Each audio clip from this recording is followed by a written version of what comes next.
Alright, so this is going to be the second attempt to this video. It was raining the last time, and it started raining hard enough that I was talking and you couldn't even hear me talk. So we're just going to do some of this over again.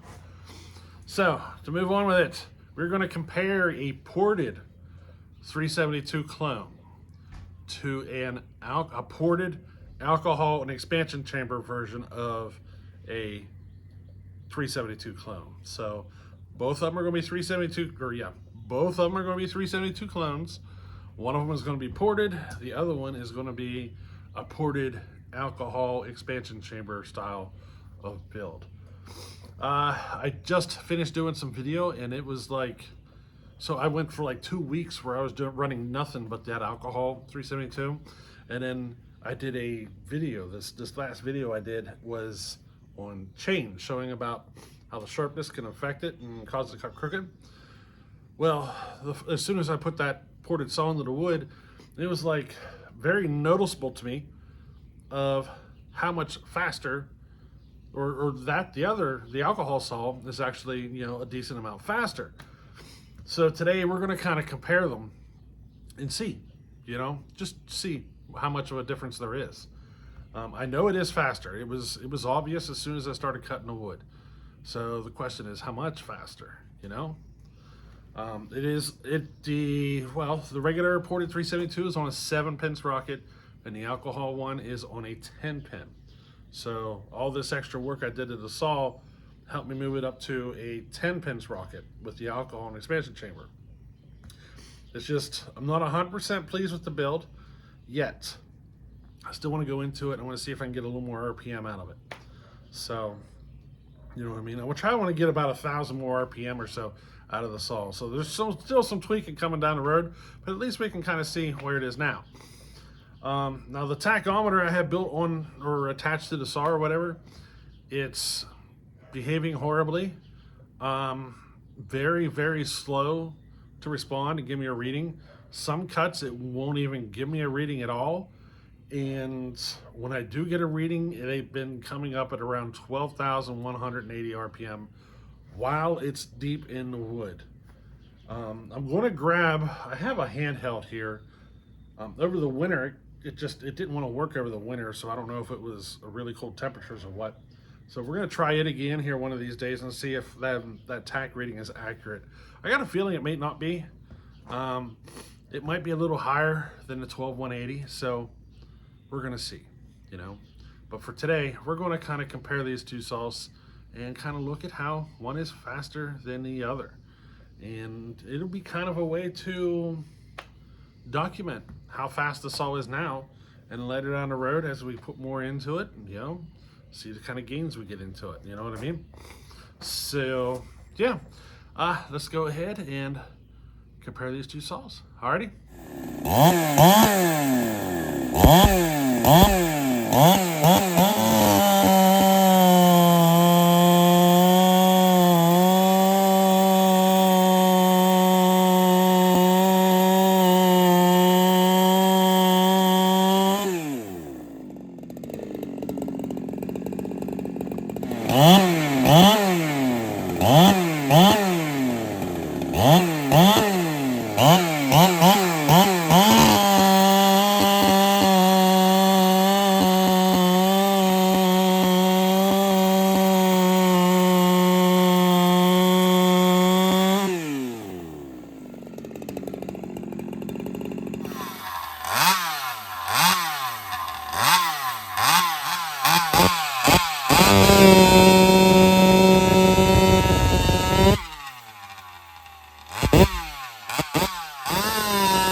All right, so there we go.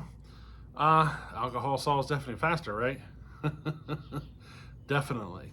Um, I mean, I don't know what else to say there, you know? Uh, I definitely, well, the alcohol saw definitely feels so much better in the wood. It's just, there's something about the way it feels in the wood.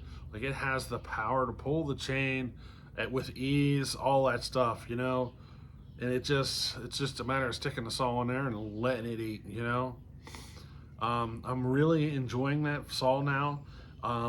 It's definitely cutting the wood faster than I thought it was. I didn't think I had that much of an increase over a ported saw, but you know, it is performing really, really, really well. I'm surprised at how much better it is performing. Now in the future though, I think we're going to try and order an 11 and a 12 pin sprocket. You know, see if I can handle an 11 and a 12 pin. We'll do the whole idea behind that is when we go to a race and they're racing everything on little 8x8 pieces of wood, probably could get her to a 11 or 12 pin sprocket versus the 10.